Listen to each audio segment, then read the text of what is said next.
Call this special council meeting to order. Before we proceed, I want to acknowledge that the land upon which we are gathered is the traditional territory of the Haudenosaunee and the Anishinaabe people, many of whom continue to reside in our community and add to the richness of life in Fort Erie. I also want to comment on last Saturday evening's Firefighters Award Banquet, and I want to compliment Chris McQueen on the excellent job that he did on emceeing the event. We were pretty harsh with him about his jokes, but he's promised to consult professional assistance next time. So it was a very good evening, and he did an excellent job. Mr. Clerk, the roll call, please. Your Worship, all members of council are present. Yeah, thank you. Are there any declarations of pecuniary interest? If none, then Councillor Noyes, you have the first resolution, which relates to PDS 63-2023. Thank you, thank you, Mayor Redekop. Moved by myself and seconded by Councillor Flagg that the council approves the removal of the environmental conservation overlay zone from a portion of 0-13394 Hook Crescent as outlined in Appendix 5. Any questions or comments? Councillor Lewis. Thank you, Your Worship. I'm just wondering if we could get the Director of Planning to just provide a little bit of context around the situation we're dealing with tonight on this property. Certainly. Ms. Dilwaria? Yes, Your Worship. So, to you, to the councillor, this application came forward to council in 2004. At that time, council had approved the zoning bylaw amendment, and the plans were rezoned to rural residential that would allow the proposed residential development. At that time, council had also approved the applicant to enter into a development agreement, and a holding provision was placed on the property subject to applicant entering into a development agreement. Part lot control was also approved at the same time, but which would allow the creation of 6 lots. Since then, the time passed away. The applicant was not ready to move ahead with this development because of financial constraints. Then, fast forward 2022, the applicant came back to the town and said that he wants to enter into the development agreement and get the part lot control bylaw registered. Between 2004 and 2022, council approved, there was a housekeeping zoning amendment that was done that provided a EC overlay zone on that property. So when the approval was provided in 2004 and 2013, the EC overlay was provided to that. 2022, the applicant came before to the staff. The development agreement was registered. The part lot control was registered. Now we have all the securities. And last week we got a call from 2 weeks back, we got a call from the resident who lives on the opposite side, saying that the applicant was removing the trees on the property.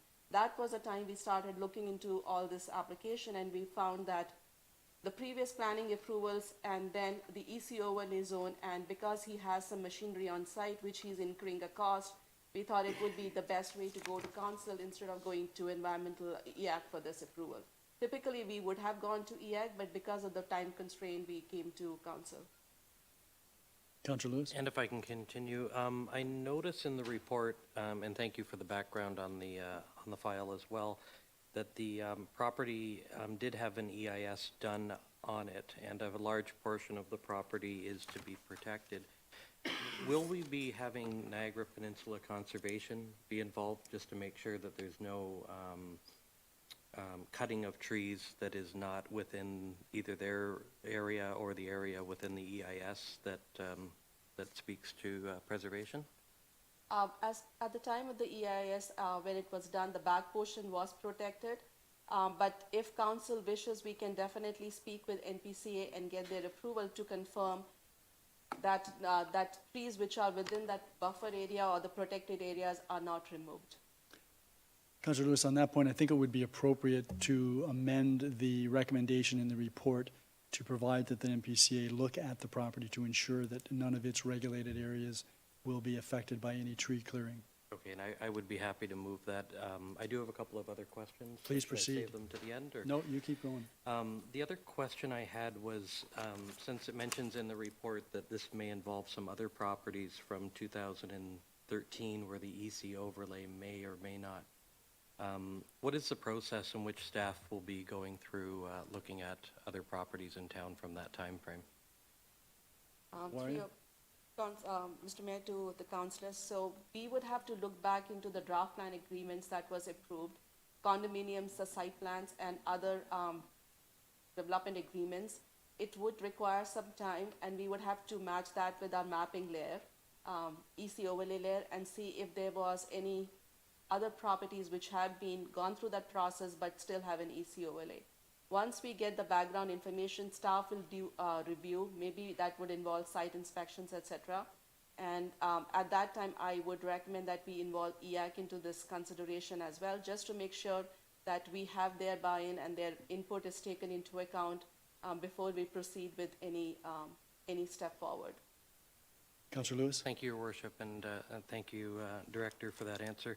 I'll yield my comments now in case there's any others who may, but I will take you up on the offer of making that amendment as mentioned, as well as accelerating the review of the other properties that might be impacted by this. Okay. And the inclusion of EAC in any process that the staff engages in thereafter? Correct, and I did hear from the Director that that was definitely going to be something that staff was going to be leading, but we can Okay. include that as well. Yep. I'm going to go to Councillor Noyes, and then I'll come. It's not on the. That's not a motion on the floor yet. Councillor Noyes. Thank you. And through you to Anamika. Anamika, you mentioned that if EAC was involved, there would be it was a time pressure that they weren't included. What would have been the difference between involving them and just moving forward with council? Ms. Dilwaria. Through you to the councillor. So typically EAC meets once a month. So we were not sure at that time when would the meeting be scheduled. Then once the minutes are approved by EAC, it would have to come back to council for their resolution. So that was a time lag that we thought would be taking place. Councillor Noyes. Nothing further, thank you. So, Ms. Dilwaria, just on that point, the report speaks to the fact that, in staff's opinion, this EC overlay shouldn't be on the property because of the series of events that are outlined in the report. Is that correct? So it's not really something that EAC would be considering. Is that staff's position? Yes, Your Worship. So in our opinion, that EC overlay should not have been imposed on that property because of the previous development approval. But typically, EC overlay removal goes to EAC. So in that situation, if we had more time, we could have taken it to EAC, get their approval, and come back with the minutes that could have been approved by council. But in our opinion, I would like to say yes, it should not have been on that property because the EIS was done, approvals was in place, it had gone through a rigorous public process, and council approved the zoning and the plot lot control. So two things coming out of that. The public process that took place in 2004 and 2005. That's correct, Your Worship. That was relative to the zoning bylaw amendment and the part lot control exemption request. So, Your Worship, part lot control does not require a public process. It was just the zoning amendment that required the public process. Okay, so the part lot control was processed by staff and then brought before council in a report for approval by recommendation? That's correct. Okay, and then the second item, even if EAC had reviewed this particular property and had decided they didn't want to remove the environmental conservation overlay, isn't staff's position that the overlay shouldn't be there, period? That's correct, Your Worship. So taking this to the Environmental Advisory Committee really would have been an exercise in a process with no outcome other than it's still not a valid EC overlay, That's correct. in staff's opinion. Yes, in staff opinion, yes. Okay. Councillor Noyes, anything further? Nothing further, thank you. Anyone else? Councillor Flagg. Thank you, Your Worship, and through you to Ms. Delaria. In the 2004 agreement, there was a tree removal. Will this be updated to include the allowances that would currently be in place, or would they be subjected to the 2004 tree removal policies that were there? Ms. Through Your Dilawri. Worship, to the councillor, it would be subject to 2004. Anything further, Councillor Flagg? Anyone else before I go back to Councillor Lewis? Councillor Lewis, back to you. Thank you. And one last question. With the EIS being completed prior to the creation of the Endangered Species Act in 2007, would there be any way to, how does that impact this process? Or is there anything that can be done in the development agreement to see that species at risks are considered? Ms. Dilwaria? Your worship to the council, we can, if council chooses, we can include additional clause in the development agreement that would address the Endangered Species Act. That would ensure, that would put the responsibility on the developer to ensure that he complies with that regulation. Because we would have to amend the development agreement, this is an opportunity for council to insert an additional clause. Councillor Lewis? And because this process is now almost 20 years old in the development process, would that be a reasonable request in your? Your worship, through you to the councillor, yes, it would be a reasonable request. This Endangered Species Act came in 2007, this approval was 2004, so I don't think it's unreasonable to impose that condition. Okay, thank you. Anyone else? And Councillor Lewis, you wanted to make some amendments? Yeah, so I'm wondering if we need to go through them individually. I would have 4 for this one. They're all connected, and I think they can all go forward at once. Okay. We've provided a draft to the clerk, so he's familiar with what you're proposing. Okay, so the amendments would be that Niagara Peninsula Conservation Authority look at the properties to ensure its regulated area is untouched. The other would be that staff accelerate the review of the properties from 2003 where there may be some EA overlay that may have an impact on other properties. And 3, engage in having EAC involved in reviewing the other properties that may be impacted by this. And 4, that the town notes that the applicant is responsible for understanding their obligations under the Endangered Species and Migratory Birds Convention Act as it relates to the protection of rare and migratory species. And that speaks to the last question to the director on the Endangered Species Act that was created in 2007 prior to this moving forward. Thank you. So we don't have that in writing. Does anyone have any questions or comments on that, or would you like to wait and get a copy of what we've? Okay. So we have a seconder, Councillor Dubanow. Any questions by any members? Councillor Noyes. Thank you. I am in support. I was just wondering, how would the acceleration for 2003 affect the planning staff? Like, when you say accelerate, what do you mean? So the memo that we received that's attached to the report talks about this being taken up until maybe the end of December. I'm thinking that it needs to be accelerated. I don't know how many properties there are. Ms. Dilwaria, can you, again, just reiterate what properties might have this potential for an EC overlay that ought not to have been registered? We know there'd be perhaps some draft plan approved subdivisions. You said condominium approvals, site plan approvals. That's correct, Your Worship. And if we have to check some development agreements as well, and that is a process that we think would take the longest, because subdivision, we have a mapping layer, condominiums, we have a mapping layer, we can just overlap. But the development agreements, that would take the longest, and the site plans. Okay, well, Site I've plans heard the word accelerate, and accelerate to me means sooner than what's in the memo. So, Councillor Noyes, anything further? No, yeah, just lost the top.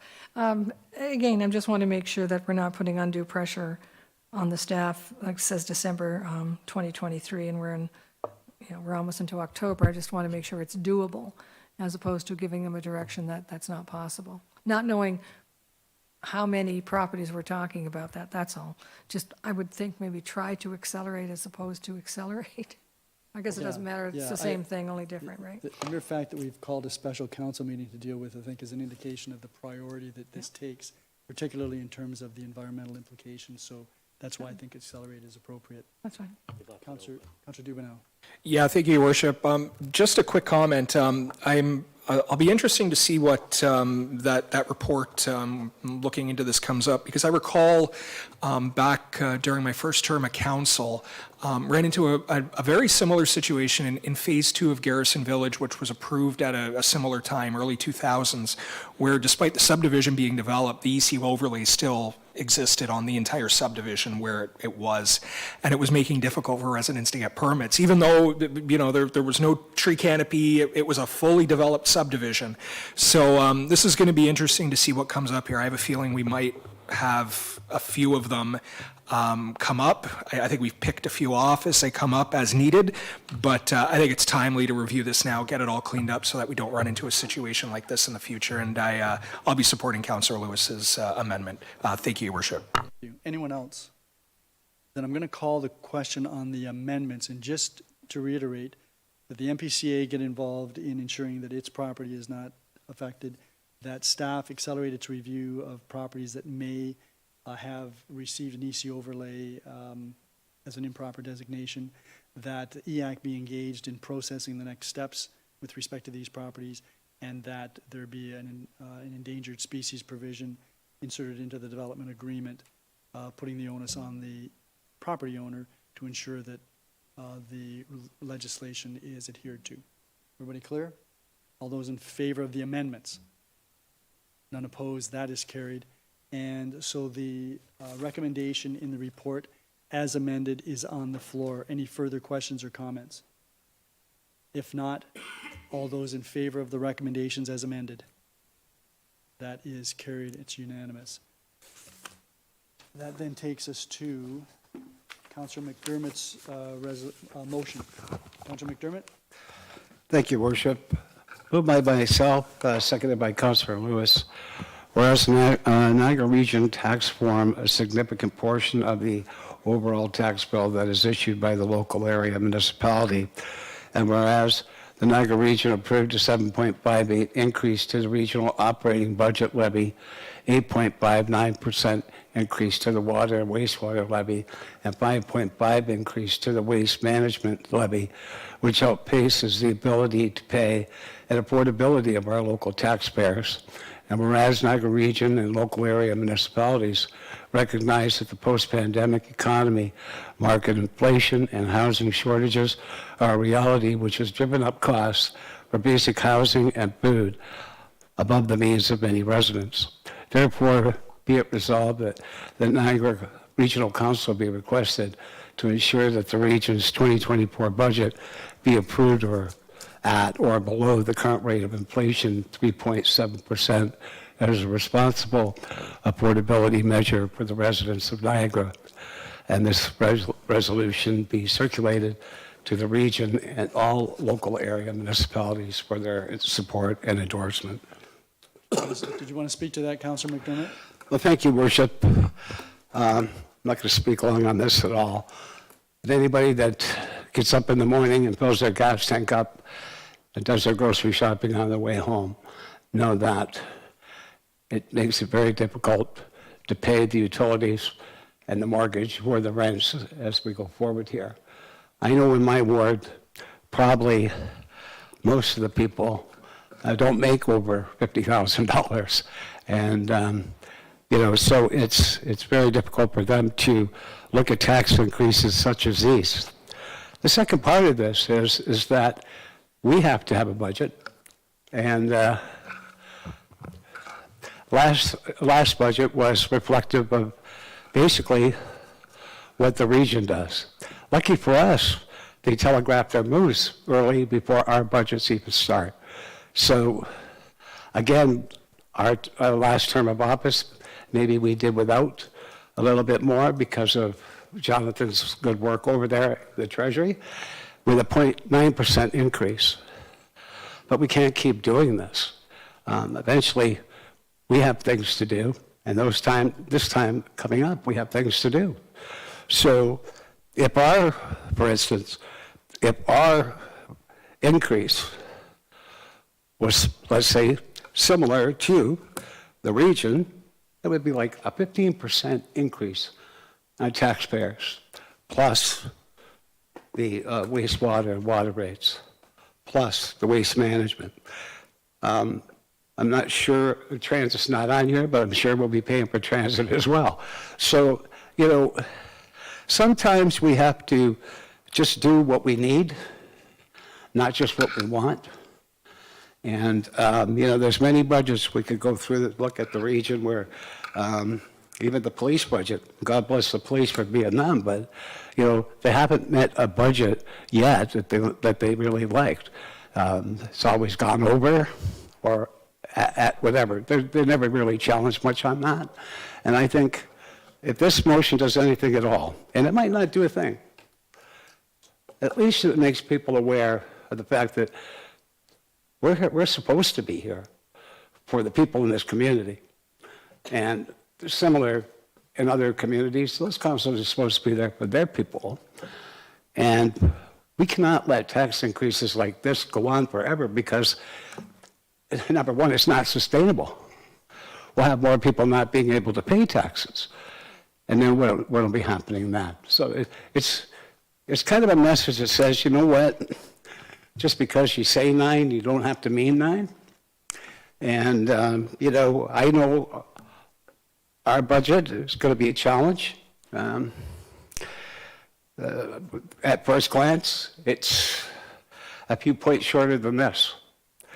And so it's going to be very challenging to do these things.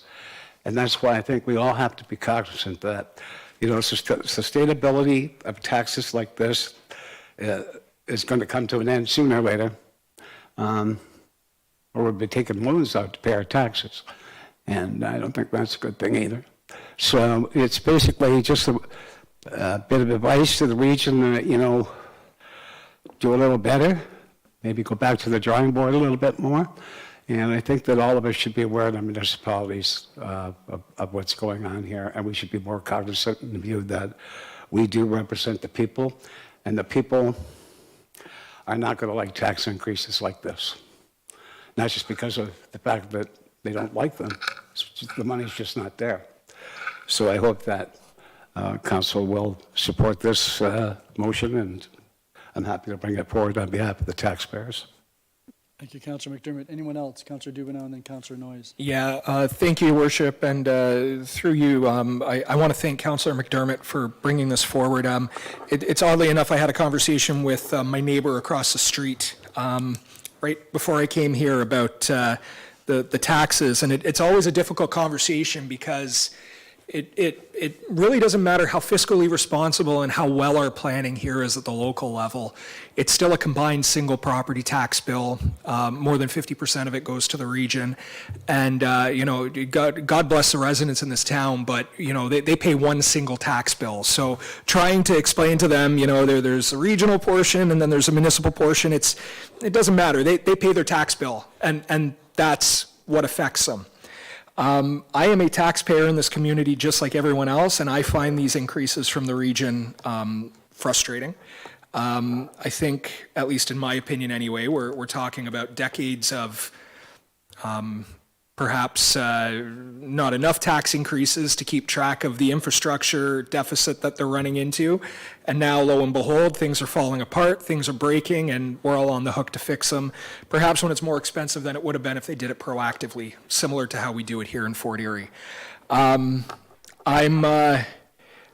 very happy this is coming forward. And Your Worship, I know you're budget chair for the term.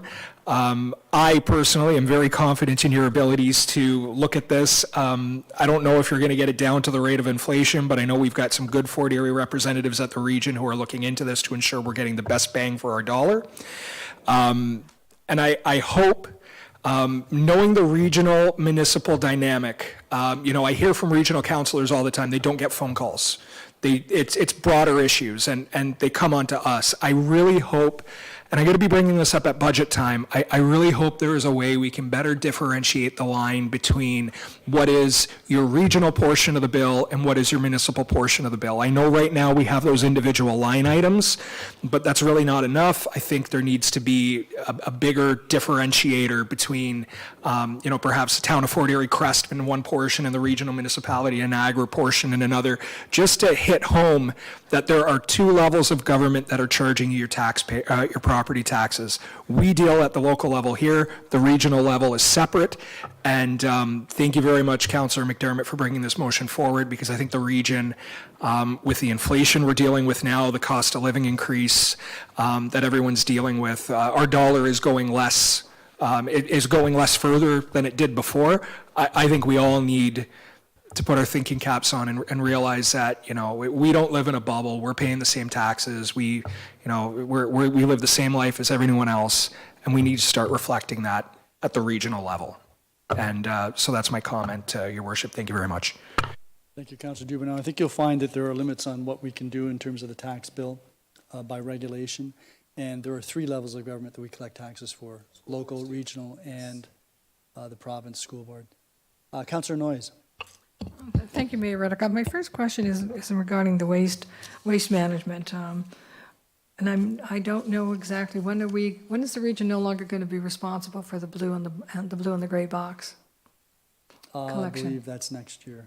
Okay, so knowing that that cost to do the blue box and the gray box will no longer be part of the region's requirement, there must be a cost savings for that. And I'm hoping, and I'm wondering if this could be, if Councillor McDermott would consider a friendly amendment, that this 3.7% target not include the reduction in waste management costs, with us turning over, with them no longer having to do the blue box and the gray box. The reason being is that somebody's going to charge us for it. And I don't want them, let's say, I have no idea what it costs the region to do the blue and the gray box, but I'm sure there's a cost. And I'm sure whoever's going to take over that responsibility is going to charge us, whether it's through increased costs, et cetera, et cetera. So I just want to make sure that 3.7 does not include the reduction in waste management costs.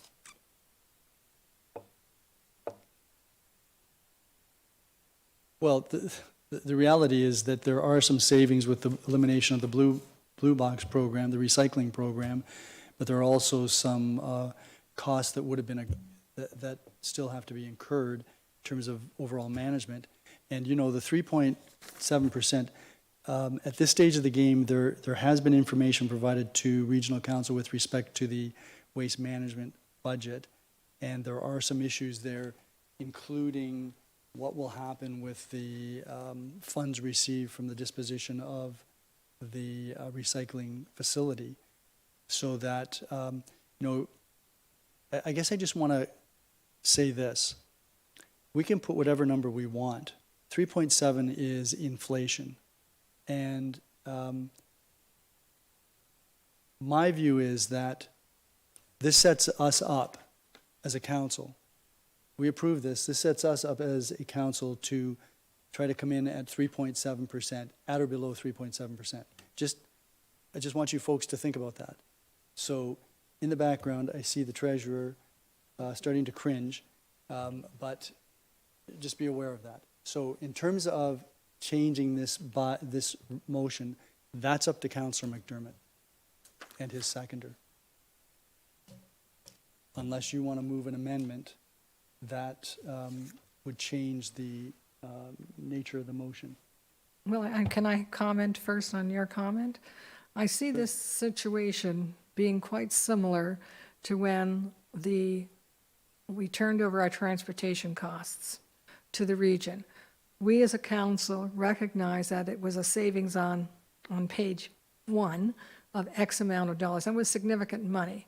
But we also knew that the region was going to, basically, we were uploading the cost, but we didn't kind of look at our budget saying, well, we're going to save $5 million here. So, and not really tell, and we were very clear on that, the reason we can keep this down is because we're removing this cost from our municipality, but you're going to pay for it up here. And not knowing what the regional waste management costs for the blue and the gray box, I see this as a similar situation, that they may come in at 3.7, but they've basically, I have no idea what it costs, that there's a $10 million savings when they're no longer doing the blue box and the gray box. So I think it makes sense, since we did that with the transportation, that we should consider that too. I want the 3.7% target to be a real 3.7% target, not because they've uploaded or removed a cost here, even though the taxpayer is going to get the cost over there. So I don't know what Councillor McDermott would want to include that. And again, it's only the reduction in the cost for waste management because of the blue and the gray box. It's not anything else, because they're still doing the compost. Thank you. If he wants to do it, that's fine. If he doesn't, that's okay too. Okay. Anyone else? Councillor Lewis. Yeah, I just wanted to speak to, before the amendment. You know, I certainly want to take the opportunity right now and thank the mayor and regional councillor in Sina for fighting the good fight at the region, because I know they are. I, like Councillor McDermott, and I think a number of us, are disappointed in what appears to be the direction in which the region is heading, and certainly last year was quite the surprise. We're certainly on tough times, and I think with the banks indicating that interest rates are probably going to increase yet again, we already have people at record high numbers in food banks, and food banks being stretched. Food security as one example of something we have in our country that I don't think we ever had in many years previous, and no clue on how the next generation affords or even considers buying a home, which to me is troublesome, because that was never, ever a concern when I was growing up. The 0.9% increase, as Councillor McDermott mentioned, we can't continue holding the line and making cuts on our end. As he said, we have things that we need to do. And I remember at one point being the only one on council young enough to only know regional government. And this term, I'm joined with at least one other one who would have grown up in the same generation as knowing only region of Niagara. So this is not anti-region, but I can certainly say after 20 years of paying attention, there's been very little tightening of the belt when it comes to what happens at the region, and I don't see it as we're the problem. I see it as very much the region. So those are just my comments on the motion that I'm happy to second for Councillor McDermott. Councillor Dubanow. Yeah, thank you, Your Worship. And just to touch on what Councillor Lewis said and your comments earlier, Your Worship, I'm a realist. I understand the region is going to do what they need to do to fund their infrastructure and their core programming. I think this motion, though, it serves as an indicator to say, you as much as you float, 9%, 10%, numbers like that, maybe a little lower, you really need to look at this more broadly, and that, there's only one taxpayer. And that taxpayer is also paying for the increased costs in fuel, increased costs in groceries, increase in interest rates, which carries through to our housing costs. There's only so far that you can push that, especially at a time like right now. I know where the mayor is going about, setting our own council up. If we say to the region, you should be at 3.7%, it's kind of setting us up to do the same thing. I would argue that we've demonstrated, at least during my time here on council, that we've managed to be very responsible and very thoughtful in what we do. We're not crazy spenders. We run a very lean ship, a very tight ship here, delivering those services to residents. And I think we are very fiscally responsible in what we do. So if we came in at something higher, it's understandable. We would have a good discussion. We would have a good debate. We always go through our capital budget line by line. These are things we do by right here in Fort Erie. I share the same concerns as Councillor Lewis. I'm not sure that the region has always done that. I am very pleased that we have two excellent representatives at the region, the mayor and councillor in Sina, who see this and understand what we're working with. It's the wider civil service of the region and the large unwieldy council where some of this stuff might get lost in translation.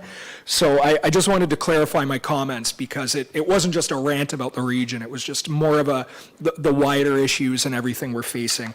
I think this is important though because it's going to start a conversation. It's going to start us looking at saying, okay, what are the numbers? What are we doing? Where are we spending that money? Are there better ways that we should spend that money, particularly at the regional level where there's higher level, social programming and other things. So I think this is important, especially right now. This is going to be a very challenging term for us, assuming everything goes well. Those of us who were on council last term know that things can turn upside down on the drop of a hat, and we all have to deal with things that we didn't plan. But I'm very thankful that we have good representation here at the local level to take this message to the region, and we'll deal with it as we can. Thank you, Your Worship. Thank you, Councillor Dubanow. Anyone else? Just want to be clear that last year's Town of Fort Erie tax increase was actually 4.4%. It was 0.9. Then we took into account, as Councillor Noyes had mentioned, the savings that we had by transferring transit to the region. We were very transparent on that, and I think you're quite correct. We've been very diligent. We have excellent treasurer who's been very difficult to get any money out of over the years. So I just wanted to make that point. And the other point, underlying this and all the comments that we make about the region, I think is the belief that there are opportunities for efficiency and to rein in what sometimes we consider to be excessive spending. So that, I think, is the crux really of this request, and it will be interesting to see what comes out of it. I'm going to call the question if we're all ready. Councillor McDermott? Did Alderman Noyes want to make that amendment? Well, I thought it perhaps could be a friendly amendment, that it would just be included. I'm good with it if Okay. that's what you want to put forward. I And then- do think it's a friendly amendment, so. So what is it? So what's the amendment? That the 3.7%, current rate or whatever, not include the reduction in waste management costs. No, I think you want to include the waste management budget in the 3.7% increase. That you don't want to include, you want to include it. You want that budget to be included in 3.7%. Or maybe I misunderstood. No, okay, they're going to save money. Okay, so let's say they're paying $10 million, now they're going to pay $6 million. This is simple, 3.7%. That's their general budget. That's what the original intent was. But you want to include 3.7% as the increase, general budget, and waste management. Yes. So then you want to include it. No, I want to exclude the savings. Okay. Okay, well, that's how I think not include, doesn't that mean exclude? I don't. Well, then really what you want the 3.7 to relate to is the general levy. Okay, so why don't we just say that and make it clear? It's the general levy. Okay, okay, waste is separate, but there's other things that are, okay, if that's fine with, The general levy includes their boards and committees, so that includes the police, it includes the Conservation Authority. Okay, so it's, Mr. Clerk, have you got that? So after 3.7 is the word general levy.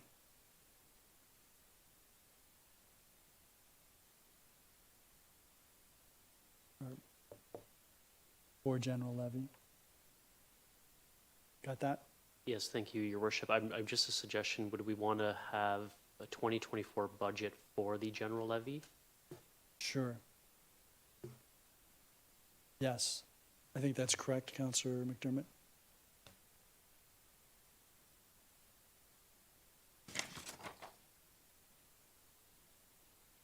Everybody clear on that?